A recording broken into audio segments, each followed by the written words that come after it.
Alright guys, so today Orboro and Domo sent us this gaming chair or computer chair.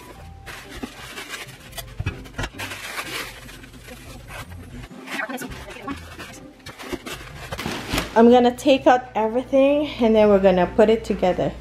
Get the back seat, and this is the actual seat, and then we have the armrest. This one, and then this is the headrest, and then now we're putting the wheels. Now I'm putting the back seat and the seat itself, and we're just gonna tighten up the screws. So this is the lid, they call it lid. I just put that in, and also we're gonna put the gas lift. So what I did is I just put the armrests and connect the back and the seat, and that's the last step, and then we're done. Alrighty, there you go. Nice.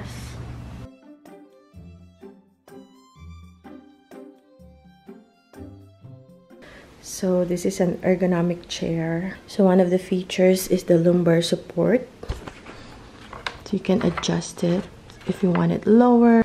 Also we have the headrest. You can lower it down, you can tilt it back and forth, you can adjust it according to your needs. Very comfortable seat.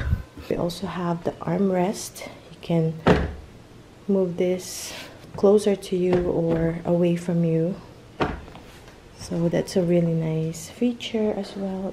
You can also push this up and down if you want it.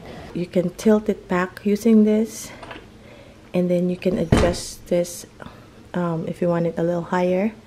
It's very comfortable, so that's what I like about this chair. So now it's in a forward position, and when you press these, it goes back. It's perfect as a gaming chair for home and office. Really nice ergonomic chair.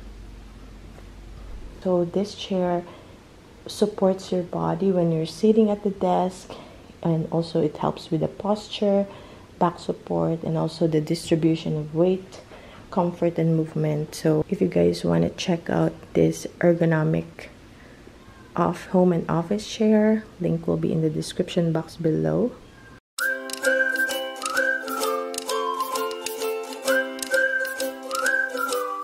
Yan nyo guys, yung lalagyan ko ng compost bin, ng compost. Ay maganda. Tatapon ko na. Dahil para hindi mangamot. Abay, tulugan na eh.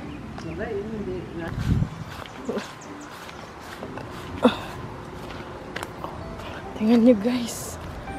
Hala. Ang ating mga strawberries.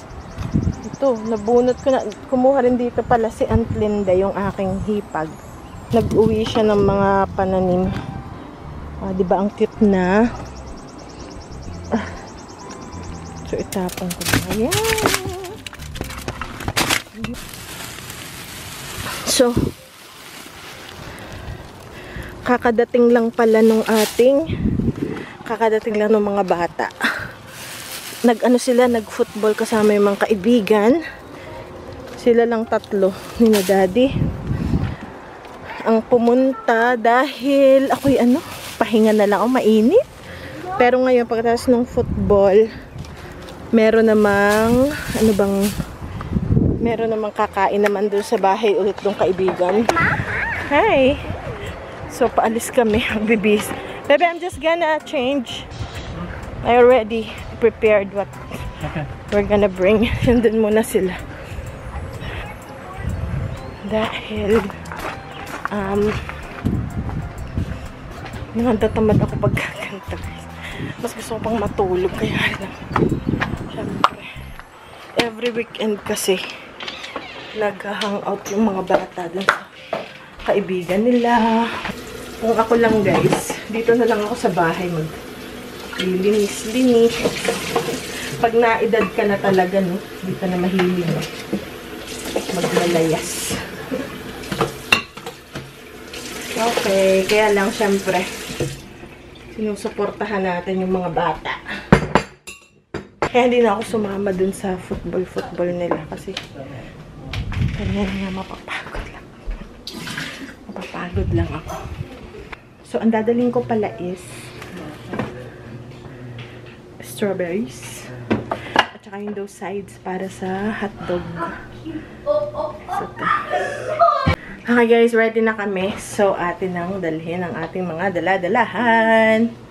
So, ito yung dadalhin natin. Ito ay coleslaw and potato salad. Binili ko lang. And then, magdadala rin pala ako nito guys. Masarap to. Ito guys, dadala rin ako yan. And then, lagay ko na siya dito sa ating Walmart bag. Ganun lang. And then,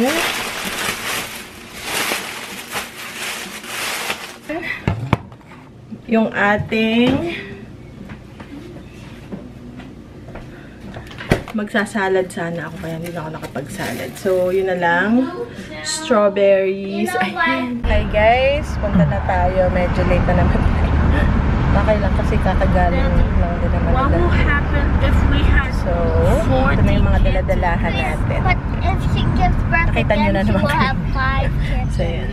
Because she's born Kapag another ang sunod ko ng balik is bukas na nagluluto na naman. Hindi ako nagbablog dun guys. Yung private na pictures lang. Mga bata namin. Ganun. Pero yun lang. Okay guys. Tinola naman. Ito na ay, ano ba to?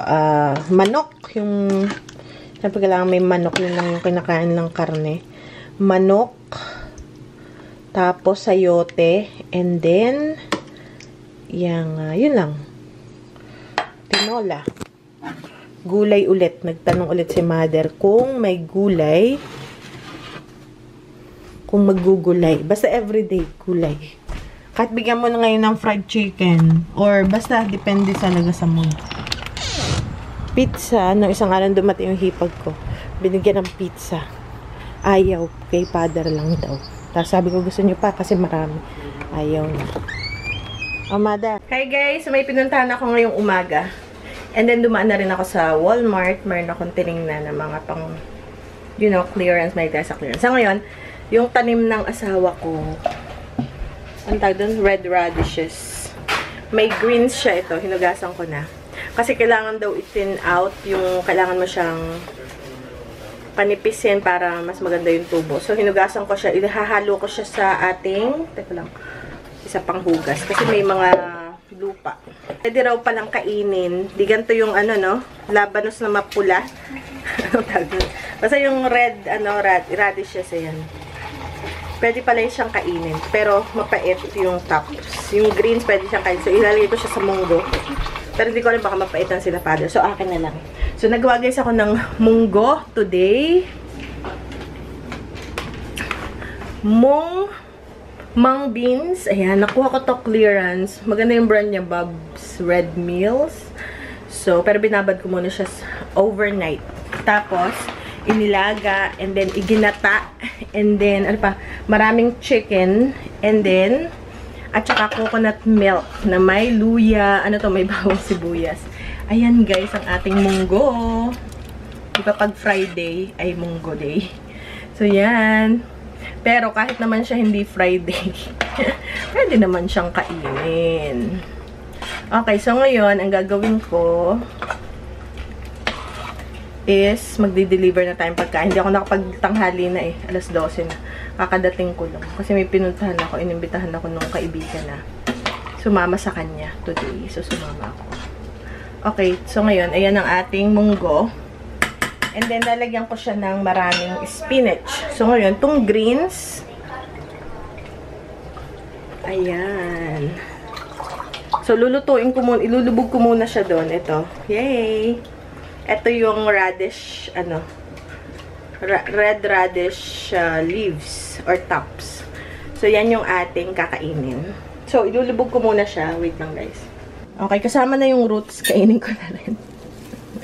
Kinain. So, lulutuin ko muna siya dito, no? Kasi hindi ko siya carry na hilaw. Kasi mapait daw. So, lutuin ko muna siya dyan. And then, ahunin ko sa akin yun. Ayan. Ang akin namang ilalagay na gulay, ito, is fresh spinach. And then, lalagyan ko yun. And, i-deliver natin mamaya kina mother. Niluto na natin.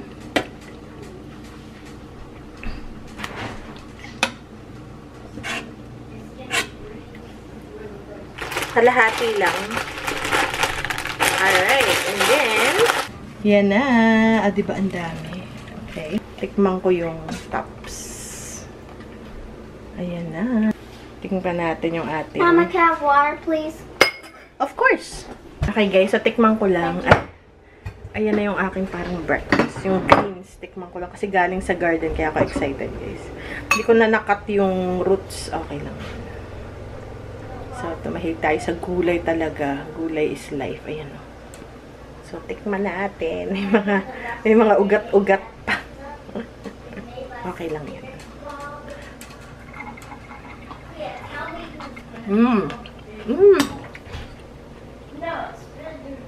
Wala siyang pait pagka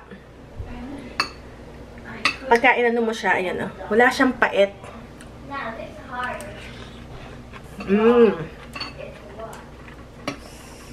Pag niluto mo siya, wala siyang pait.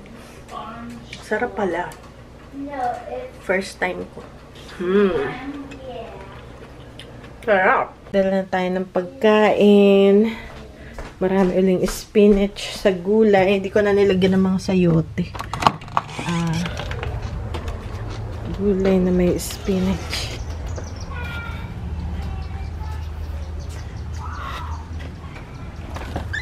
Presko. Maraming gulay. Gulay. Just Hindi pa muli yan.